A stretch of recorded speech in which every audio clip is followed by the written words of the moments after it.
Good evening, everybody. Welcome to Rivalz Race Chat. Clinton and Adam here as we are every week. And the extra day makes it feel like it's been 3 weeks since we've been off to me. I don't know why, because we filmed last Monday but showed Tuesday.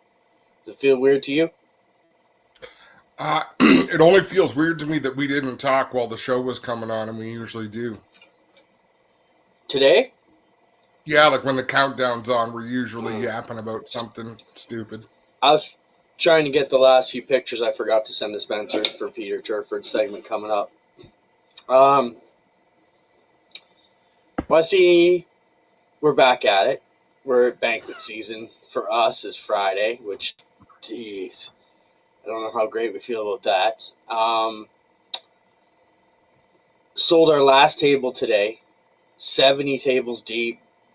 That's right around 600-ish people, if not a little more, which is crazy. You and I were talking about where could we go from here. I don't know. Maybe the convention center if we keep growing. But it could be a good deal on Friday. We will be streaming live. I believe the plan is to go live at 8 o'clock like we had the last few years. And, what about streaming the banquet? It's a good idea, bad idea? What do you feel about that, Adam? Say that again. What about streaming the banquet? Do you like it? Not like it? The reason I like it is because it's nice to put faces to some of the names you don't see week in and week out. The reason I don't like it is because one of the faces you're going to see a lot of is mine and Greg's, and we just aren't that visually appealing. Well, you're trying to be fun now, but why does it stress us out? Why is the banquet our least favorite night of the year? I have always found banquets to be very stressful.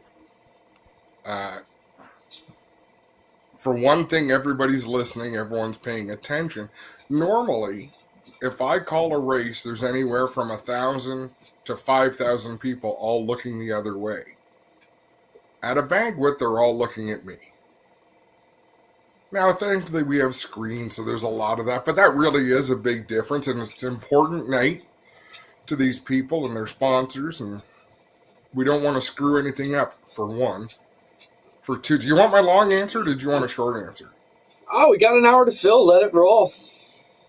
For two, they're boring as hell.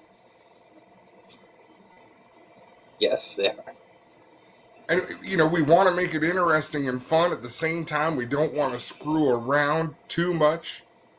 And you want to give their people their dues, so you don't want to rush it too much. Tough call, man.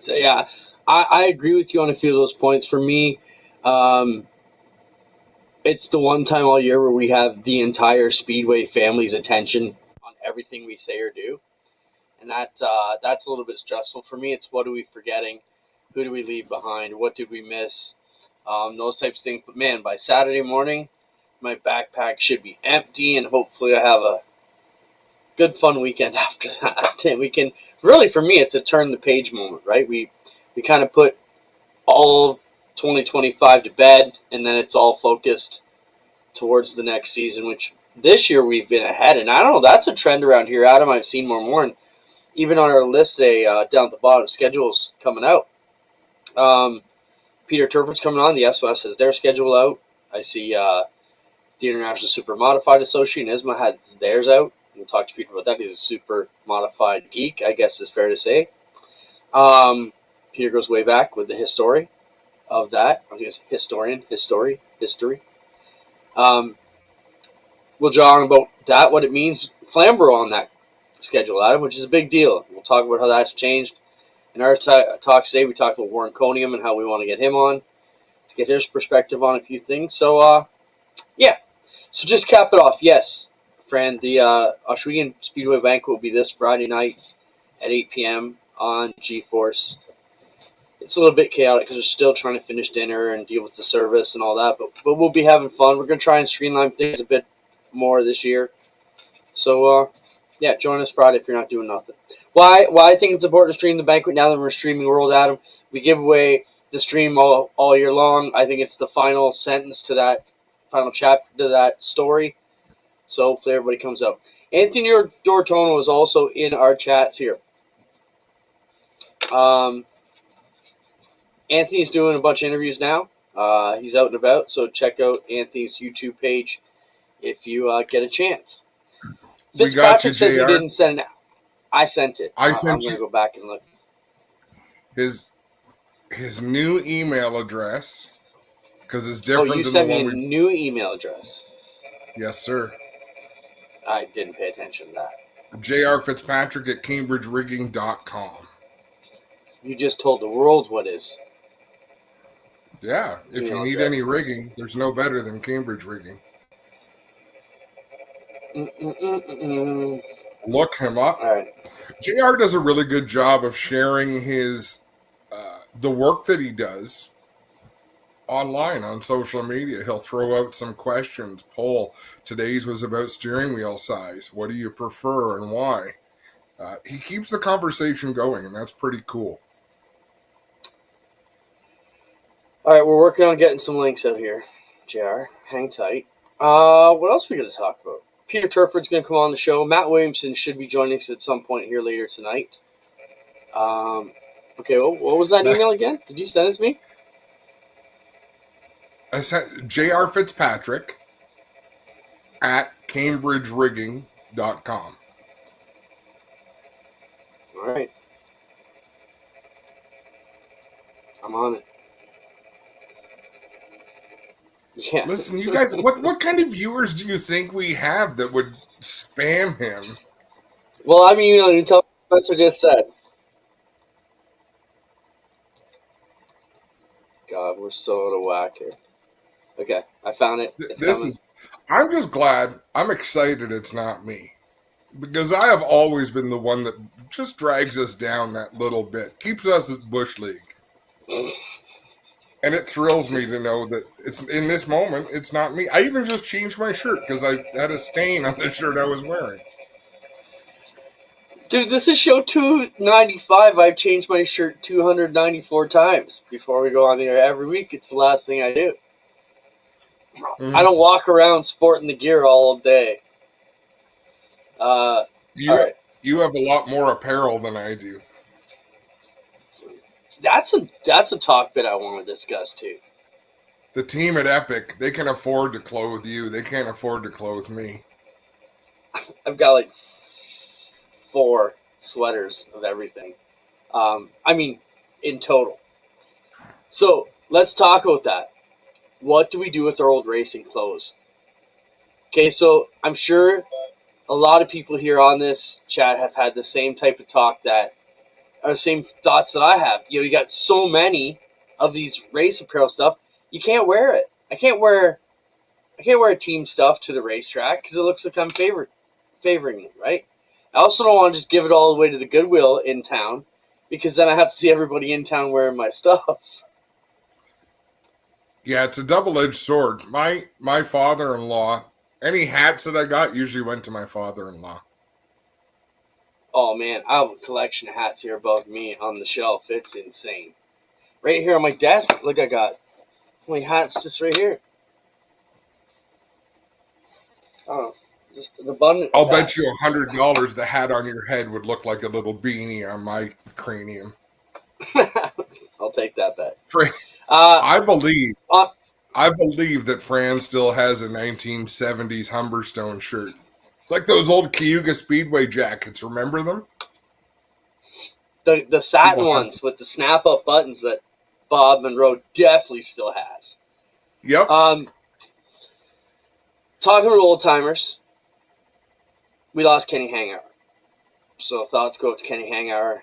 Kenny, for those of you who don't know, he was a stalwart in the announcing booth, Humberstone many years, Lancaster many years, Holland, I mean, everything. He was all over the place. Ransomville.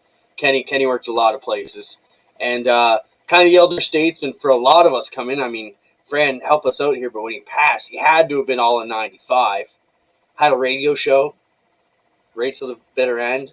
Kenny worked it, man. He was one of the early pioneers of what we do, and always trying to reach outside the box.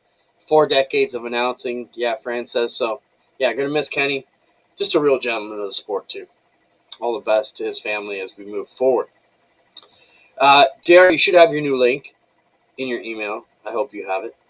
Join us anytime. Peter Turford's going to jump on. as we said, Matt Williamson was working at the car, working on his car, trying to get back. We'll wait for Jared to get on. We're gonna do some picture drops today. What else? What else was on the list? I gotta go back and look at it. Schedule releases for 2026, and Give Me the Dirt is on tomorrow. Let's talk about that quickly. Nikki's back tomorrow with Julia Fiore, who is Dylan Westbrook's fiance. They'll get together tomorrow night right here on the channel to discuss all things Dylan Westbrook, I'm assuming, and what a season they've had. They won some big races, and what it's like to be young racers trying to work on a wedding and what's coming up, and tough deal. So all the best to Dylan and Julia, and catch Julia Fiore tomorrow with Nikki. Give Me the Dirt. Nikki's doing a great job. Feeling under the weather this week, so we wish her all the best. Yeah, Francis, 39 years. 39 years for a radio show for Kenny. That's crazy. All right, let's bring on J.R. Fitzpatrick. We got him. We tracked him down. J.R., thanks for joining us, man. How you doing? Hey, guys. I'm good. Can you hear me? Yep. Ken? Good. I'm glad Let's you talk guys about got today's all discussion. I'm glad you guys got all figured out. I know the email kind of screwed everybody up, but my dad said Well, I had listen, to get a new email because my old one was too childish. I'd love to know. I don't even remember what it was. It wasn't that challenge. It was like J.R. Fitzpatrick 84. I had to grow up. No more 84, he said. Oh, there you go. Your dad called you childish, as though it's something new for him. Right? I know. It's all good. Wow. So, JR, why do you take so much time to show people what you're working on? I love it, but it's got to be a little bit of work for you. I don't know. I enjoy it. I mean, I really realized how much people like following along with stuff when I built that old late model I had. I had so many comments about it, a lot of inboxes, and I think it just sparks interest, right? I think people who might not know how to do the simplest things, it might help them, or maybe it just builds interest, get people into building cars. I don't know. I enjoy it. Like I said, I don't do the nicest work. I just enjoy showing people what I'm up to, and it just keeps people involved. JR, we see you doing a lot of road racing lately, and I was thinking about it today when we were talking about getting you on. How can you explain that to guys like us who come from the short track ovals where it's all bump and grind, there's tons of passing? That is not like that when you go to CTMP with these gorgeous cars you're racing with and against and preparing. But how is that mindset? Is it a discipline where you're racing against the clock? Because you're not passing guys all the time, and that's something you love to do. So explain to us, roundy round guys, as the drag guys would say it, how this road course stuff is working out and why it's exciting to you, because maybe we don't understand it from our perspective yet. I mean, it's no different than just your typical short track racing. It's just this class, they have like zero tolerance for bumping, spinning, because, like you said, I'm racing against, there's a Porsche GT3 car out there that's probably $500,000. There's a BMW that's a couple $100,000, a Corvette that's up there as well. So here I am thinking all this was relevant, but there you go. The first race I went to, I actually got my ass dumped by that Corvette. So, but it's a big deal. Like if you spin someone, I sat in front of like 12 guys that have been a part of the CASC group for since its existence. Like these guys have been around a long time, and it's a big deal if you hit. So, but there is passing. It's just like normal racing. It's just you're in your own group, right? It's kind of like I try and explain to people, it's like the 24-hour. There's like 3 different groups out there, and I think next year they're creating a new group because a bunch of us ended up going a lot faster than the other GT1 cars. So I don't know. I love road racing. I was always fairly good at it. I don't know why. I just excelled at it. I always jokingly said it's because the crew, my team, like Teddy McAllister and Donnie Thompson, couldn't see the car on the whole track, so they couldn't change it. But I don't know, man. I've always liked road racing. It's a ton of fun, and I don't know. It's just something different. I just need to do something different, and I'm really loving it. And you were always a beast at Moseport, Canadian Tire Motorsport Park specifically. How much fun is it to be back there? Oh, man, it's incredible. I mean, I can't tell you how nervous. Like, I get nervous on race days, right? I get a little nervous, but in butterflies and whatnot. But man, when I took my own car that I spent a couple years building, as you guys know, and I rolled in under the bridge, excuse me, I was ready to puke. I was so nervous because, for one, I had high expectations of the car, but at the same time, hoping it didn't fall apart because I built it myself. And I just haven't been road racing in forever. And like you said, I felt like I probably had a lot of pressure on me because I used to be pretty good there, and I haven't been there in 11 or 12 years. So I was so nervous. But yeah, CTMP, it's just one of those tracks I've really, really just loved going to, and I just think it suits my style a little bit. Like you really got to attack the corners, and you can be pretty aggressive on setup stuff. And yeah, man, it's just, I love it. It's so much fun. My girls are enjoying it too because we camp on top of the hill, and we just sit there and camp and watch race cars go around all day. I have actually done that experience with the NASCAR weekend. Had to be 8 years ago or something. Out of one of the first truck years, and we camped up there, had a great time. It is a good experience at CTMP if you can get time. And a lot of us just come in for the day races and leave. Like, it's a whole world, and that's one thing we were doing. Like, for us dirt guys, CTMP weekend, that weekend at Labor Day, what it used to be, that was closest thing to Dirt Week we had in Canada, right? It was a good party, tons of campers. It was pretty awesome up there. But JR, let's talk about, before we get into your discussion today about steering wheels, because that was a good discussion, and just maybe, where did that go? What was the consensus? And I think people would be a lot shocked if they knew what a steering wheel actually cost, an MPI wheel, so maybe you can bring us up to speed on that. But before we get into that, no, let's just do that. Let's talk about that steering wheel. So what was the consensus? What is the wheel everybody's using? And you asked today, I'll read it. Here's an interesting topic you've always had interest in. What size steering wheel do you use and why? So what was the consensus, and was the response what you expected? I got a lot of good responses out of it. I seen Petey Shepard, I think, sent me a picture of some hot rod chain link wheel, so that was kind of funny. But I don't know. I was just driving, picking up some metal for my new build, actually, and I just got thinking, like, what steering wheel should I go with on this car? Because I always run a 16-inch double wrap MPI wheel. It's a big dish. It's very heavy, and I don't want to go heavy, but I just thought I'd ask what everybody enjoys or what their preferences are, because I've always been a 16-inch wheel guy. And I just thought maybe it's time to try something different. So I just tried getting everybody's input. And like I said earlier, it's cool getting everybody involved and you stay in touch with all your racing buddies. But yeah, it's interesting when you hear a lot of the comments. Like, for me, like, I like using a 16 because I kind of drive like this with my arm. So this part of my arm right there sits on the wheel. I don't know. I've always just done that. But maybe now I can try going to a smaller just to feel it out. But believe it or not, people who've never raced before, it's a bad habit. If you go from a 16 to a 13, it'll take some time to get used to, for sure. So let's explain that to people watching. It's not just one is prettier than the other. A bigger wheel, you move your hands a lot farther, but your input, the car feels the input a lot slower. So if you have a small wheel, you've got to be really precise with your movements, because every degree of turn is doing a lot more than if you got a great big steering wheel. What are the other differences, JR? You're exactly right. And really, it's just a feel thing, right? Like, I've always been able to lean into the car, feel everything I can feel with it. So, like a 13 or a 14 might just be like a little go-kart, right? Where you're just kind of hands are back and forth. But I don't know. I've never tried anything that small. So that's why I was getting everybody's input. But like I said, I like the big steering wheels because on the oval stuff, I got the head lean. I like leaning on the wheel a bunch. And it's just one of those habits, right? It's just like, somebody who puts their socks on before their pants every day. It's just something that you do, or you've done forever. And yeah, I just thought it was time to try and do something different, or maybe it won't work. I don't know. I just thought it was interesting to get some people's input.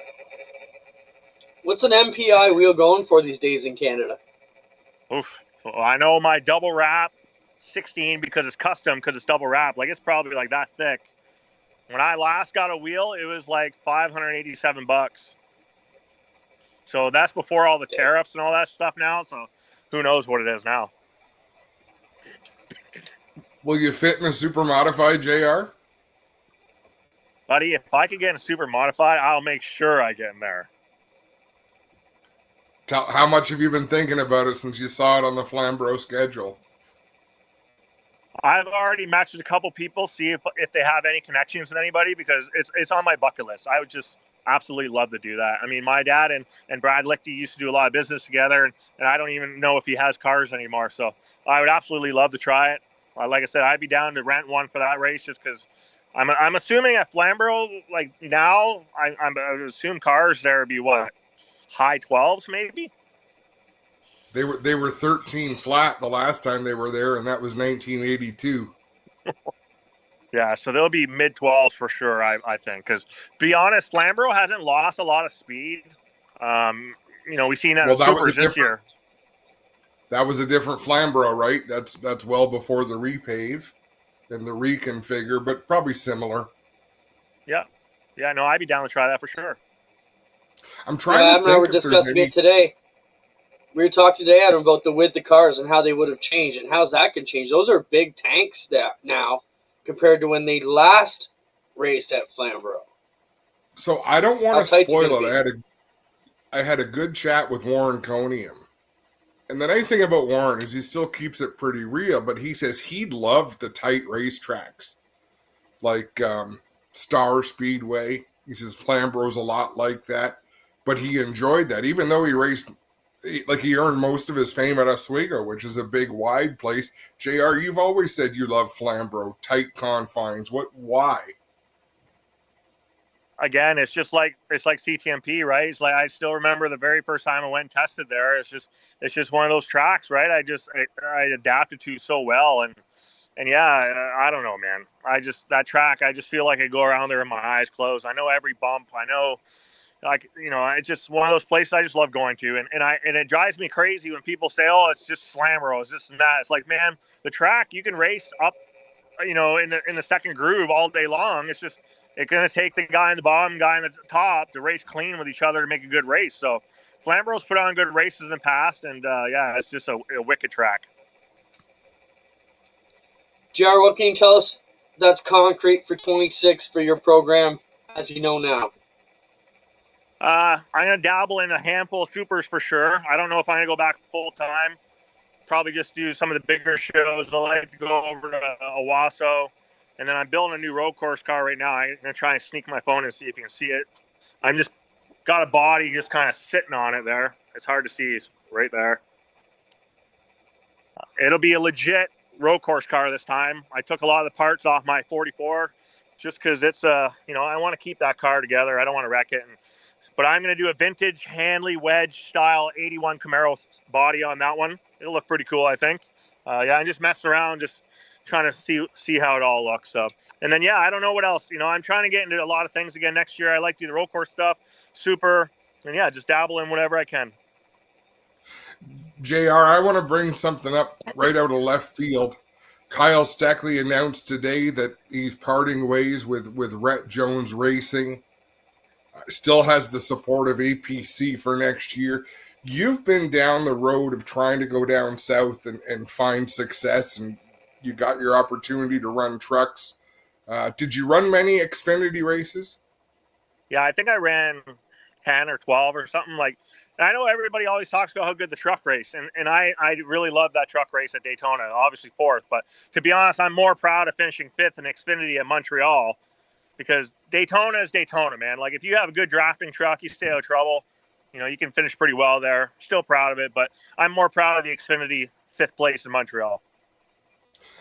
Then my question there, when we look at Trayton Lapsevich and Kyle Steckley, and it seems like they both have the potential to get where they want to go, but they both seem to have had some obstacles thrown at them the last couple of years. How do you view those things as someone who now is just racing for the fun of it? I mean, it's tough. I've said it forever. I think Canada has one of the best talents out there. Like I think anybody from Canada, if we had the same opportunity as the guys from the US, we can compete with them. I mean, you've seen it with our guys in Canada here go over and race sprint cars. They win. Or Matt Williamson's there, went over and won with the mod. Like we have extremely great drivers here. It's just funding is a problem. And to run asphalt races, especially NASCAR, it's a pretty penny. Like it costs a lot. Thankful for us, we had a bunch of business deals, and I had Chick Hydro and a few connections there that really helped us go on our way. But obviously in regards to Kyle and Triton, they're unbelievable talented.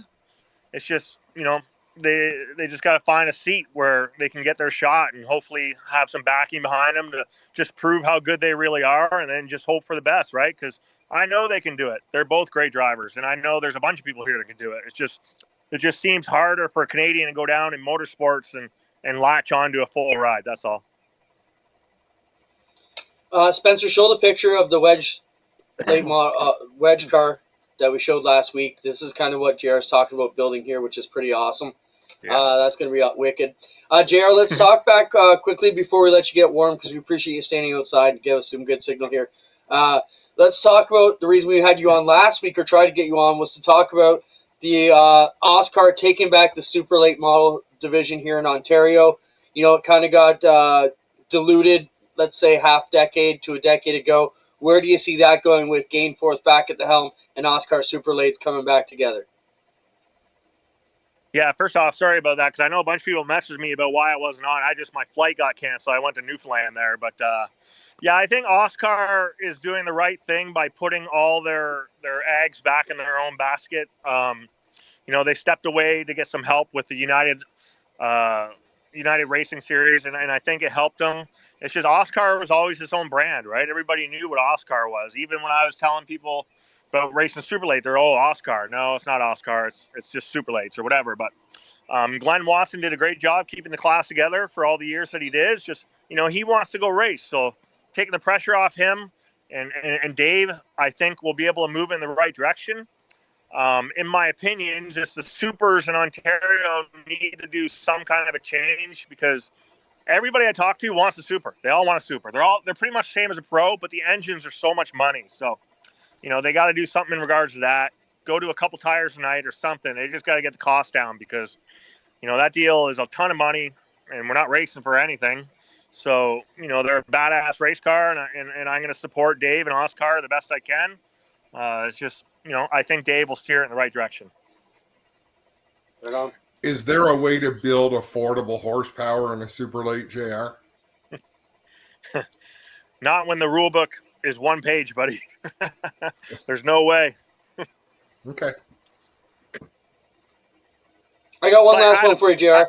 In saying that, around here, all the tracks that we go to, you really only need power for one of them, right? You need it for Delaware. I mean, every track we go to, we got, 750 horsepower, and we're just spinning them all over the place. So, I mean, you could take a car that's got 600 horse. You might not qualify up front, but on those long races, you might be able to do something with it. It's just the fear everybody has is you have a $35,000, $40,000 engine, revving 88, 89, 100 RPM. How long is that going to last? And then a lot of them just think it won't keep up. So I think if they steer something in the direction of 5 years to calm that deal down a little bit, I think you'll see growth. Well, is the LS engine part of the answer? I mean, we're having Peter Turford on to talk about how that's moving. We're all in this old kind of generation of engine. When do we move to the modern side on the pavement side? I was just going to mention that, because what you guys are doing there is just an incredible idea. I mean, it's great. They're making good power. The price is cheap. Like, I think it's a great idea. And that would definitely be something they should look into, because yeah, they don't rev near as high, and they make good power. So, my engine here didn't perform until it was over 8,600. So that's why Gold Rush was 88. Well, it's sitting over there with no engine in it right now, because it blew a bunch of holes in the piston. So, an average guy, working guy, can't do this all the time, where they're spending 10 grand on rebuilds every winter. So yeah, I think what you guys are doing there is just an outstanding idea. All right, man. JR, thank you for coming on. Always, you really have never said no to us. We appreciate it. No, never. You guys rock. I'll always be here for you, and I appreciate everything you do. Hey, Thanks, have we had you on since your much better half was on? No, this is my first time. I thought she did well. I thought she did really good. She was really nervous at the beginning, and then of course I was in the other room. You can kind of hear it when they asked about the nickname. So I thought of Clinton right away, but thankfully Alora doesn't remember that nickname. No, you're Spicy J now. Yeah, spicy. That was a good one. Everybody that knows Alora, she's way more spicy than me. I don't doubt it. But no, she did great. That was really cool. I enjoyed it. I hope you did too. I did. Thanks, guys. Thanks, JR. Have a good day. Get warm. Thanks, guys. JR Fitzpatrick, always a great guest. I love that he gives it to us straight, and it's great to follow along with what he's got going on. He's been on every side of it, right? He's been the kid who kind of got things handed to him, but then he's been the guy who worked his tail off. He's been the guy who always said what was on his mind, and then he's the guy who really tries hard to say the things that he should say. You know what I mean? Like he's been on every side of the sport, and he's been a great winner and a great ambassador. Nobody sings the praises of Flamborough Speedway harder. Flamborough Speedway, so many people have cut their teeth there and figured out how to be successful there, but nobody brags about it. You might brag about doing that at Cayuga Speedway. Same at Merivale, right? People can be really good at Merivale, but they don't brag about it. You had to go down to Rolling Wheels or Syracuse or something big. Then you can brag about that. Yeah, I spent some time at James Little's place, which was Ivan Little's son, on the weekend at a party, and man, they had some killer trophies from back in the day. No, Peter, you got to turn your microphone on, your camera on. We're waiting for Peter Turford. I see Matt Williamson just joining us too. Oh, and John Fletcher's been commenting a bit. I want John to do the same thing JR does, show off what he's doing in the shop. But I know he won't because John likes his secrets. Everything's top secret with John. But I'd love to see that. Just peek the door open a little bit and see what Fletcher's up to. All right, Spencer, let's bring Matt on because he's got the baby with him tonight. So we got to deal with Matt. We'll get back to Peter. Matt, I know we've been wearing you out a lot lately. I promise we won't bug you till Volusia in the new year after this, but we had to get you on. We had Nat on. The only one we're missing is Brenna and Dad Randy, so we need to get them on maybe. But congratulations on capping off an amazing season at the World Finals, to be the 358 champ, the big block champ, to win a race at Syracuse, at Charlotte going away. Such a great cap, man. We just want to bring you on and say thanks and congrats. And what does it mean to finally be like really, really on top of everything, not like you weren't already? Yeah, no, thanks for having me on. First of all, I always love coming on. I always enjoy it. You're not bugging me at all. It just seems like the days are shorter, and seems like you're running out of hours in the off season. The off seasons get shorter every year, and I brought Brendan to the race shop with me today to try and give Nat a little break. So I didn't want to, like I texted you earlier, I didn't want to be the degenerate dad that was driving down the highway doing a Zoom call with his baby in the back seat. So just got home from the race shop now, and yeah, what a cool year, and we're working hard to try and do it again. That's the tough part about when you're that good is you try and replicate it and it never happens. So seems like a lot of luck and a lot of things going in the right direction. So just got to keep that train moving. Matt, we've talked about your success every time we've had you on. I want to talk about some of your counterparts. There's no doubt Matt Shepard's one of the best to ever get behind the wheel of a modified, both his brain and his driving skill. Where has his speed been lately? What are people doing that sees him fall out of the top 10? Is he experimenting or what? Yeah, the tough part with racing is it's a lot like a wave in the ocean. Eventually it's going to hit the beach, no matter how big that wave is or how small that wave is. Eventually it hits the beach and it goes right back out and you start over again. So right now I'm riding the wave, the big wave, and we're having a lot of success, and Matt's on the little one. But eventually they're both going to hit the beach and we'll start back from square one. So years like this, you don't want them to end if you're in my shoes, but if you're in Matt's shoes, you're like really happy to see it end, and you're probably excited to get back to Florida in February. So it's almost like the reset button gets hit every year, and we see some new faces every year have a little bit more success than the year before, and we see guys like Matt that probably struggled a little bit to his standards. So I'm not sure, he could have been, experimenting a little bit because he wasn't really necessarily fighting for a points championship down in Charlotte. So knowing Matt, he probably probably just trying to find some speed and maybe experimenting a little bit, like I said, and that probably put him back a little bit. Matt, in one of your post Charlotte interviews, I heard you say if your car runs this good, you're ready to go to Volusia already. So, what is it with the car that is so good right now that you're going to try and take that magic into Florida in February? That's a new 2026. It only had Oswego and Charlotte on it, so it's pretty fresh. Everybody else is racing good equipment, but I don't know whether they built new cars to go to Oswego or not. We kind of started the year with older stuff and tried to come out at the end of the year with new stuff, as opposed to starting in Florida with new stuff and then running it down till the end of the year. So we just really backed the year up, backed the off season up until September and came out the beginning of October with new stuff instead of coming out with new stuff in February, like I said. So that car's got a new Billy the Kid motor in it. Billy's been working on some stuff that seems to be really well. Seems to run really good, runs cool. The big block stuff, when you come out with big horsepower, it seems to run hot all the time, but Billy's got that thing dialed in. So pretty excited to bring it to Florida, like I said. And again, I almost feel bad we're talking so much about other people and other things, but it's because you're old and savvy now, Matt. You're not the kid, so we know we're not going to hurt your feelings. Let's look at a youngster like Alex Payne. What happens, and you've been this driver, what is the switch that triggers that makes you a repeat winner? What did they find? What did they do? Or is it just, like you say, once you hit that groove, it's a lot easier to stay in it? Alex is it's unique. He's probably the only one in the pit area that's on Bilstein shocks. So I give them credit for that. I mean, they stepped out on their own and tried to come up with something with Bilstein, and seems like they've hit on something. So the nice thing about that is when you do that, nobody else knows about it. So I'll give them credit for that. He's certainly got a fast hot rod right now on faster racetracks like Georgetown, Charlotte, Brockville.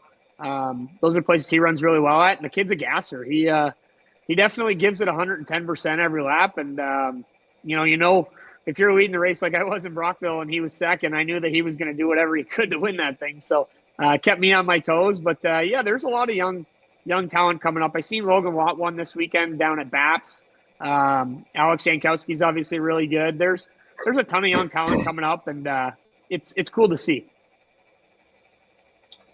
Matt, how old did that make you feel, the Logan Watt picture that came out? I happened to see it, and it was take the pictures. And, a couple years ago, you were the tall guy, and now he's got you by a foot as they grow up around you. That's pretty crazy. A couple of fan questions that come in. One question for Matt. With all the racing you do in the States, does the promoter withhold some of your prize money for U.S. income tax, or how does that get handled? Do you want to address that at all, Matt? Yeah, I'm actually going through all the processes of it right now. I'm trying to get approved for a mortgage, so kind of a disaster. But April's the most stressful month for me. Probably should turn it into March because I'm always late with my taxes. But I have to pay income tax in each state that I race in. So some states are different than others. I know some states charge like an entertainment tax, which is like a flat rate. Some are $25, some are $125. And then states like New York, you have to pay a percentage based on your total revenue. So it's tough come tax time. I heard you talking about James Little earlier and how you were there hanging out this weekend. And James is my accountant. James and Melissa are my accountants. So thankfully they know a lot about racing, and they got me hooked up with an accountant in the States. So I actually have I have two accountants in Canada and an accountant in the States. So it's painful come tax time, but I guess if you're winning races, it all pays off. And then, of course, Fran wants to know how you manage to balance, and I guess I want to hone down his question with your 4 various teams. How do you build a schedule around all that? It's pretty simple, really. The tougher ones are the small block races just because my stuff is pretty similar to Coco's stuff. Obviously, we run Terry Vince engines, and Coco's got Joe Denny engines from Gordon. So we try to kind of focus on where his motors are going to be better than ours and where our motors are going to be better than theirs. And we play a little bit of that kind of schedule with the small block stuff. But between the Barrett number 3 and the 88, Jeff always gets Eastern States at the end of the year on Hoosiers, but other than that, he's all the American Racer races, all the big American Racer races, whether it be big blocks, 430s, or small blocks. And then the 88 cars strictly for the Super Dirt Series. So during COVID, there was not many touring series operating, so that was a little bit tricky. But we always found a balance. Everybody's very, very close. I know Jeff and Spot talk probably more than that was a tongue twister. Talk more than me and Spot or me and Jeff do. They're pretty close, and they seem to agree on a lot of things. So working a schedule out with them guys isn't tough at all. And Coco and myself, we kind of go over the small block races and we come to a common ground on what's going to work and what doesn't work. So it's always pretty easy, really. You would think it would be a lot tougher having 4 teams, but it's pretty simple. We're all like family now. So when we argue, we get over it and make a phone call 2 hours later and we're all friends again. Right on, Matt. We won't keep you. Appreciate your time. Just wanted to cap off the great year. We appreciate all the time you give us, and we'll be looking forward to talking to you in Volusia. Adam, anything else you got? Go for it. I want to ask you, Matt, and you don't have to answer if you don't want to, but Mike Troushold's son, going racing. You were a young kid. How old were you when you first turned competitive 14. laps? 14. Yep. And how old Clint is Troushold's kid going to be? 10? 10. Is that over the line, Matt? What's our thought process? I don't think the age really should affect it. I haven't seen Preston race at all. I think that he was racing in Quebec the night that we were up there, but they raced in the infield, so you don't get to see it's not real. It's going on the same time as us. And I think he races Utica Rome weekly with a slingshot. So the kid's really cool to talk to. Seems pretty excited. I know he's a big Matt Shepard fan.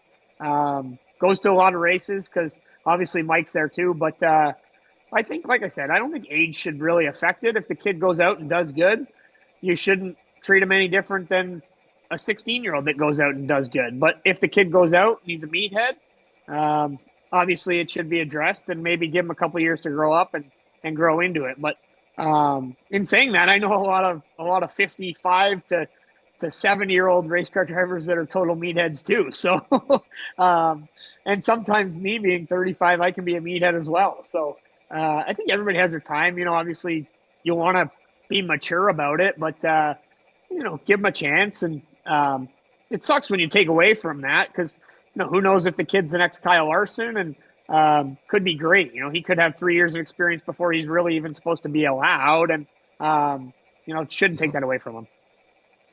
Thanks, man. No, and that's a touchy question, but I know you were there. I know there were people that didn't love you being behind the wheel, and you were 14, but that was a different time. It was. And I probably, he's probably more mature at 10 than I was at 14, so I can't take that away from him. Right on, man. Thanks, Matt. All right, man. Thank you, bud. Thanks, guys. Thanks for having me on, as always. All the best. See ya. Appreciate it, Matt. Matt Williamson, everybody, the reigning Super Dirt Series Big Block Modified Champion and the 358 Dirt Champion as well. What a heck of a year for Matt. Let's bring in Peter Turford, who we've been trying to work on for 40 minutes now. Peter's been very patient. We appreciate that. Peter, welcome here. Peter is the principal, president, king, SOS. What's your title there, Peter? I would call it president, and my wife is the first lady. Oh, that's fabulous. Good for you. That's a Brian Nanticokeism. Hey, before we jump into too much SOS stuff, we talked about you being a super modified historian and geek. I guess it's fair to say you love the supers, grew up on it. How cool is it to come back to Flamborough? What are your thoughts on that? To get the ISMA back? It's something you mentioned, and that's the only thing I kind of worry about is, man, I think those cars are awful wide now for that track, and I don't know, they're probably maybe no wider than a super late model, but as long as they can pass, I'm all in. Somebody will. I have a feeling 75% of the field is going to say, man, there's no way you can pass. And then you're going to have someone like Mike Lichty figure it out and say, I love this. Let's do it again. But it's a lot of race car on a little racetrack. There's no doubt. It sure is. It sure is. Were you there the Peter, what last do you want to talk about Supermodified first? race? Sorry, what was that, Adam? Sorry, Go Pete. ahead, Sorry, Clint. Were you there for the last race in '82? I think I drove in it. Did you really? Yeah, but it was a bad night. It was a bad night. But yeah, I used to play with the Supers. Yeah. I didn't know. Did you really? I didn't know that. Clint, did you? No, that's first I heard of that too. No, Okay. yeah, I was one of those guys with no money and no brains. What can I say? And later raced at Sandusky a fair bit too. Did you have a smile on? Okay. Well, we had a right rear tire that probably sparked going down the straightaway. It was so hard, and like I say, no money, no brains, but we did our best. Good for you, man. That's awesome. Peter, what would you like to talk about first, the LS package or the schedule that came out today for the SOS? We can go with the LS because that's more my passion right now. Sure. It hit me hard. So the LS engine, obviously we touched upon it if you've been watching the show last month or so. We have discussed it. It's the new modern style engine. In talks with the folks at DSC when I popped in there last Thursday to drop them off some stuff for the crates. We got talking about it, and this package has been in pretty much every truck that's been out there for a long time. The LS package is those parts are full up in every recycling yard or junkyard you can ever imagine around right now.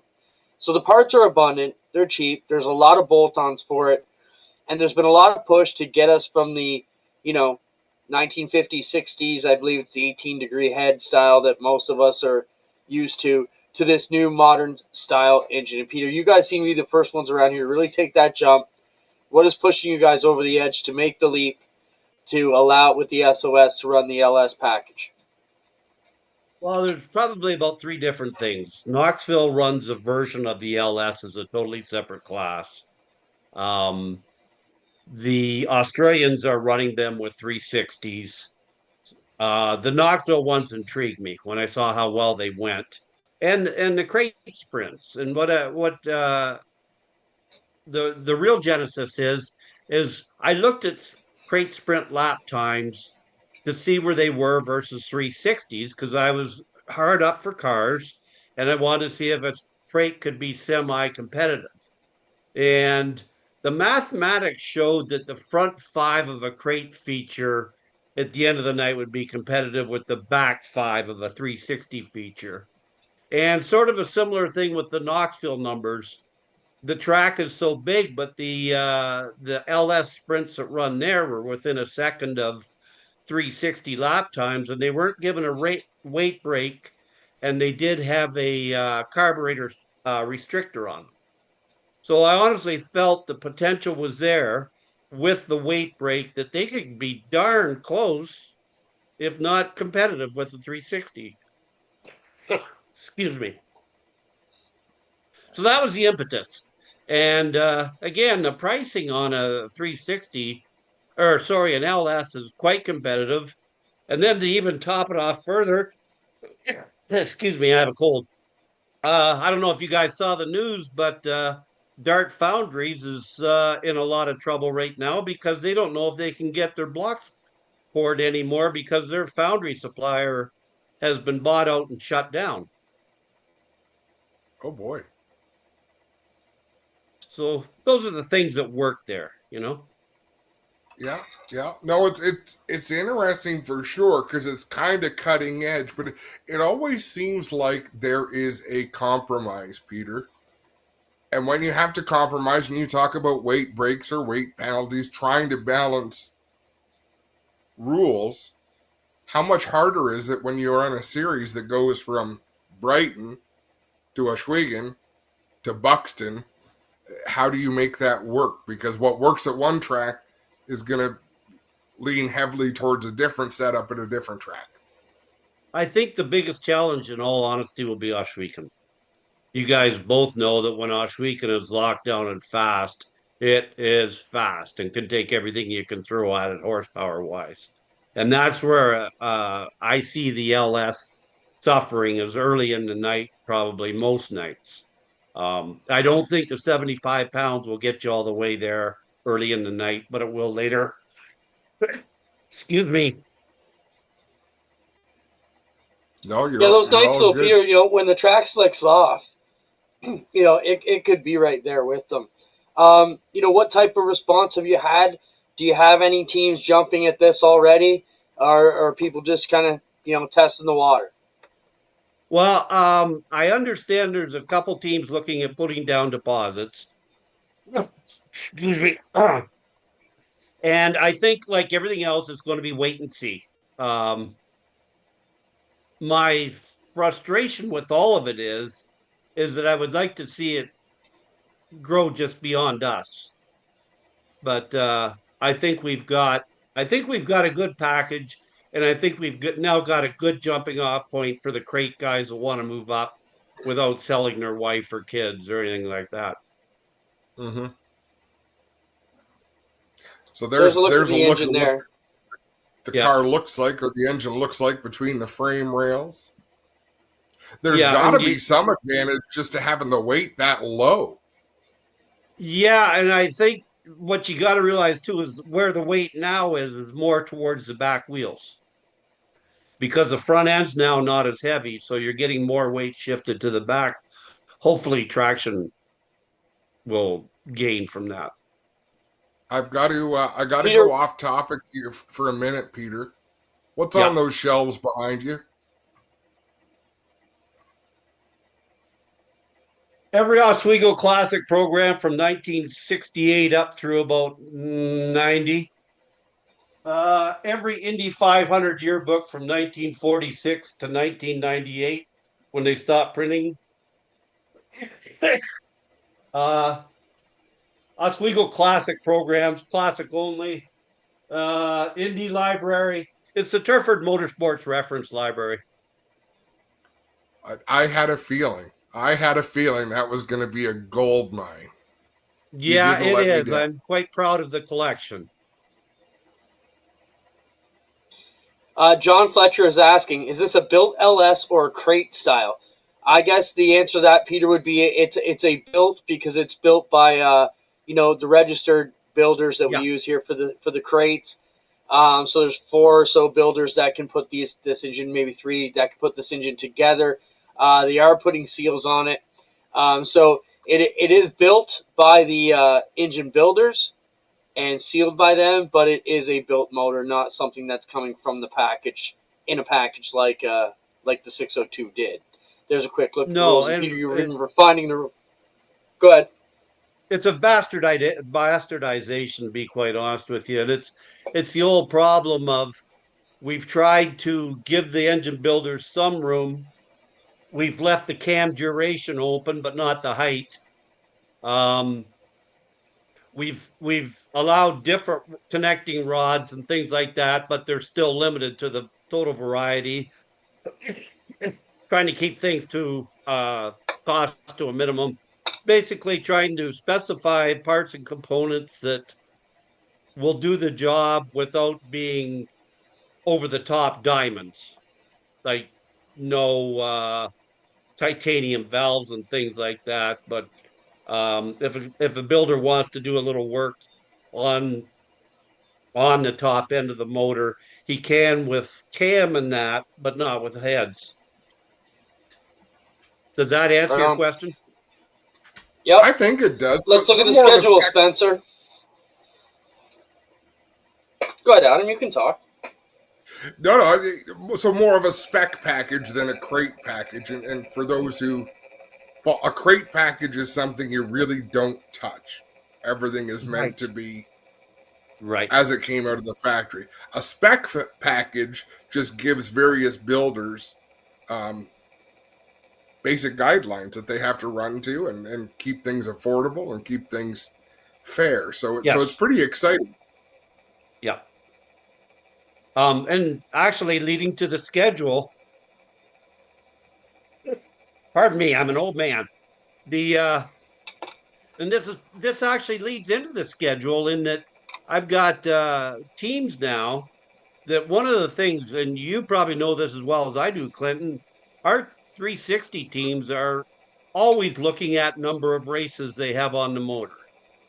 Like I could probably book 3, 4 more races easily, but I fear engine life, and most teams could afford a one good 360 right now, I would say. But if they lose that engine, they're out of business. Um, we're and they really don't like to go past 20 races. So Oshweekon has an aggressive schedule, and we can't go that hard with our schedule because we have to keep the number of engine races on the engines in mind. No, good point. Let's look at that schedule, Peter. Anything jumping off this? Any races that you're really looking forward to? Nothing insane yet. I've got a few ideas in hand. I haven't locked everything down yet. I'm actually wanting to honor Gary Evans, big Gary Evans. I don't know if you guys remember him from back in the day, Sure but do. he was one of the guys that really got the SOS off the ground. And our 30th anniversary at Buxton. I'd I really want to try and honor the people that got the SOS off the ground. I don't know if you guys saw the picture the other day I put up of Jerry Whitney from winning at Oshweekon in 1996. And the picture was a day race at Oshweekon because they didn't even have lights yet. I didn't realize that. I think I knew it, but I forgot it. And think how far we've all come from back. Oh, Yeah, we yeah. were on Sunday Well, afternoons. Yes. Gary Evans and Brad Lichty gave Clint and I one of our big breaks in this sport, Right. Peter. Yep, that's right. Yep. The old Tony Stewart day, correct? You got it. Yep. Yeah. Yeah. Yeah, those guys. Gary was amazing, very supportive, one of the great characters. And Yep. pound for pound, I do not know how he fit into a 360 sprint car towards the end of his career, but he always did. Yeah, we were actually one night at Oswego. He had a locked in spot for the Classic. And I was helping out a guy named Graham Kells. And Gary had damaged his car, so he wanted to run our car in the Classic at Oswego. And that was the big thing. How do we fit Big Gary in there? But he had a heart as big as he was. Yeah. Hey, Gary's a great guy. He was something else. Yes, he was. Yes, he was. So All that's right, what Peter, we'll let you go. Okay. Appreciate it. Appreciate the show. Appreciate you reaching out. It's always good to talk Hey, to now you. that you know, Go ahead. now that you know how to get on and turn everything on, Peter, we're going to be calling on you. No, appreciate your passion and your insight, and hopefully next time you're feeling a little bit better when we talk. But we appreciate you taking the time. Yeah, and is there anything worse than an old man trying to do technology? No, It's all right. no, bud. there's not. Nope. Thanks, guys. You're all Have a good. good night, Peter. Good night, gents. Southern Ontario Sprints schedule's out. Make sure you check it out. They're one of the first things off the winning guys here in Ontario. It'll be in April at Merrittville Speedway for the Spring Sizzlers. It always is. Always good to talk to Peter. Peter doesn't remind me of Gary Evans, but I think he's a character in our sport, much like Gary Evans was. You know what I mean? Well, they all came out of the same era. Nah, even somewhat. But he just, like you always know, when he comes walking up, you can get great opinions from him. He is more than happy to disagree with you and have that conversation and back it up. Yeah. Let's talk about some stuff. Tyler's asking us in the chat room. Yeah, Oshweekon used to be in the day, Sunday before we had lights. They used to race in the afternoon early enough that the teams could still load up and go to Humberstone. It was a Dust Bowl. Then got lights like year number 2, and we were off to Friday nights very quickly. Oshweekon schedule's been questioned. I got a couple questions about that from race teams today. So we have the basic framework. We've got the foundation. We know the start date. We know when the Nationals are. We know when the Outlaws are. We know when powwow is. So we'll be working on getting some save the dates out. We're probably about another month or so from getting the full Ush Weekend schedule out. But this weekend at the banquet, I believe Greg is going to have calendar posters up for grabs with all the race dates on the calendar. For So next year? Grab a free calendar. Wow. We know what the race nights are. We just don't know what divisions are going to be on every night yet, if that makes sense. We don't know. You know what night else I like about? Go on. Sorry. Go. You know what else I like about that SOS schedule? What? There's not many series that run April through October. It's a long one. It's kind of neat.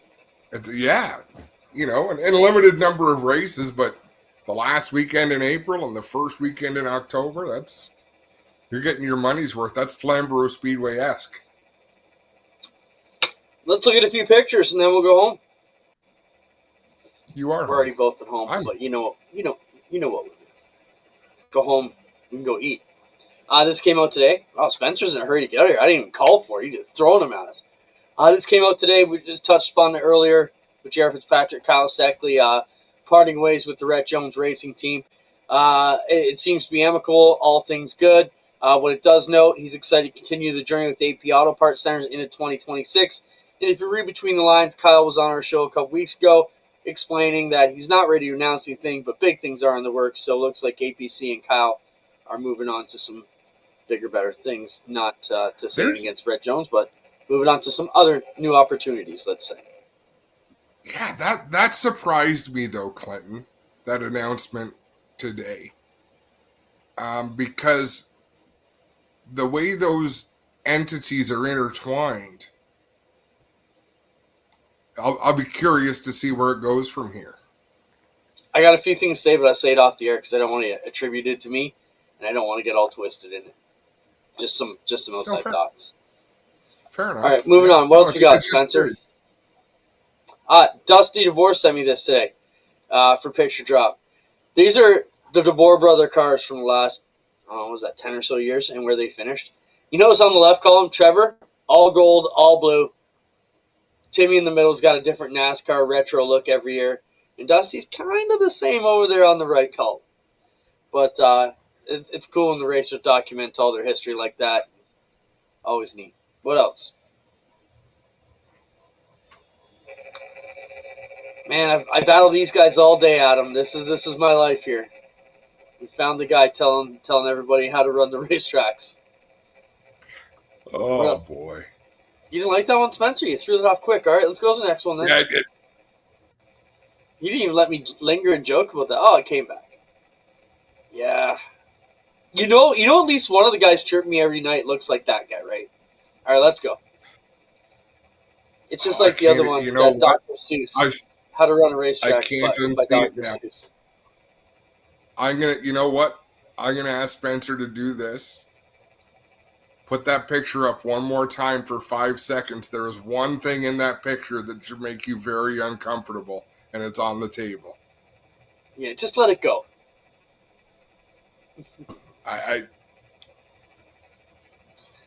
It's mayonnaise dispenser. Mayo for the burgers. Jeez, I hope so. When you say go back and you get that stupid grin on your face, I'm like, it's not going to be good. Don't put it in reverse, Spencer. All right, let's go. Someone shared this on the interweb today. Tilbury Speedway. Did you even know they had a speedway in Tilbury? I did not know that. No, but obviously back in the day, these are all retro cars. Yeah, you're not wrong.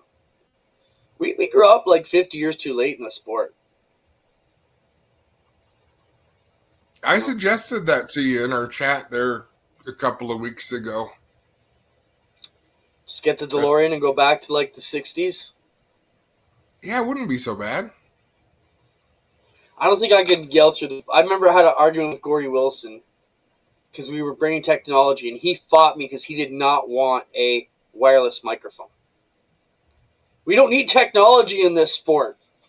And so really, old man, because me and Gordy, we didn't get along. I said, why don't you put your microphone down, go punch out the bottom of your popcorn thing, and yell from the top of the roof if you don't want to use microphones. But we were young and brash, and he'd been doing it 50 years already, so he didn't care what we had to say. Nope. Sure didn't. Good put. All right, what else we got? ESS, Adam, you and I talked about this. Clubs, and we talked about, I said the ESS is the biggest club. There you can look at all the drivers around the table deciding on the rules for 2026. You know the one thing that I did? I messaged Jordan Poirier. Said, any news out of the rules? He said, you know the only thing he said? They weren't going to allow the LS option in speed weeks. That was the only thing I heard from that. So they don't want any of the Canadians bringing the LS down there for their big speed week. But that's all I got out of that. Protectionists. Protectionists. G-Force keychains. Abby's been busy. Have you seen these? Nope. I guess we're all getting new keychains for Christmas. Abby's been on the move. I asked him to come on and talk about some of the stuff he's doing. He said not yet. In a week or two, he'd have his site up and be ready to talk about what he's producing. I need a new G-Force keychain. What else? Spencer.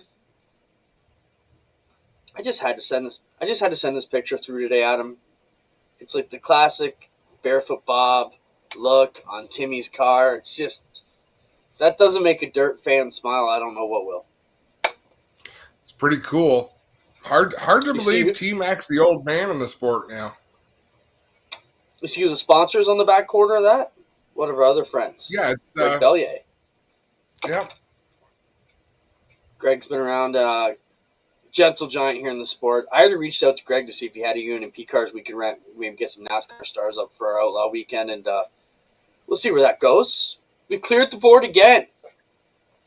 Another week down. Only 4 weeks to go till it's all over, bud. And you almost acted like you enjoyed it tonight. I put on a good bullshit face. You know? One day we'll fake it until you make it.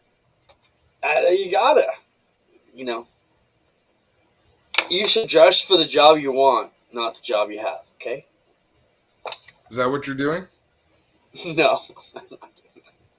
I've got my if Santa I dressed Claus for the job I wanted, I'd probably be in like board shorts, because the job I really want is like sell ice cream on the beach in the Caribbean as an old guy and just escape these stupid winters because it's starting to get cold around here and I don't like it. I got my Santa Claus jammy pants on because I want to be a Christmas elf. I don't even know where to go with that. Thanks everybody for hanging around. We'll see you next week. You gonna wear those to the banquet, Spencer said. I can do that. That's almost a dare. It's almost a dare. All right, thanks everybody for hanging out. Appreciate our guests stopping by. J.R. Fitzpatrick, Matt Williamson, Peter Turfer, as always. Spencer, we appreciate what you do. We will see you, if not sooner. Our faces, 8 p.m. Friday night this week from the Ush Weekend Banquet live at Carmen's in Hamilton. Tomorrow night, though, if you haven't got enough action, stop by and see Julia Fiore. She sits down to talk with our host, Nikki, on Give Me the Dirt, to bring you the female perspective of what they go through when the boys are out racing. That's all for tonight. We'll talk to you soon. Hey, if you got time, go to Anthony's page and watch some interviews. We'll see you guys later.